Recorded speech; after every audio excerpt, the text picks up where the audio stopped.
వెంకటేశ్వర స్వామిని చూడ్డానికి వెళ్దామా?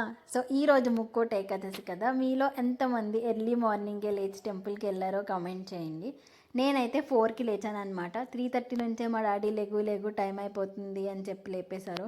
అంటే నేను ఇప్పటివరకు ఎక్స్పీరియన్స్ చేయలేదు. మనకి పొద్దున్నే లెగాలంటే బద్ధకం.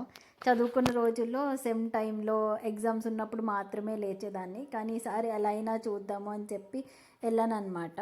మా పక్కనే రాములవారి గుడి ఉంటుంది.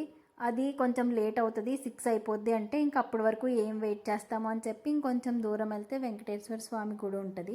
ఇంక అందరూ అక్కడికి వెళ్ళామన్నమాట. చూడండి, ఇంత ఎర్లీ మార్నింగే ముగ్గులు అవి పడుతున్నారు. అసలు బెంగళూరులో లేవటమే 6:30, 7 అయిపోద్ది. అందరూ తుడవటం మొదలెట్టేది 8 అలా చేస్తారనమాట. ఇవన్నీ విలేజ్లోనే ఎక్స్పీరియన్స్ చేస్తాము.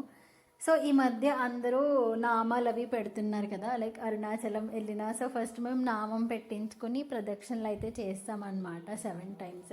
అండ్ దర్శనం అది చాలా ఈజీగా అయిపోయింది. అంత వెయిటింగ్ టైం అది ఏం లేదు. ఇంకా నెక్స్ట్ మన ఫేవరెట్ ప్రసాదాలు 3 ప్రసాదాలు ఇచ్చారు: పులిహార, ప్రసాదం అండ్ అటుకులు.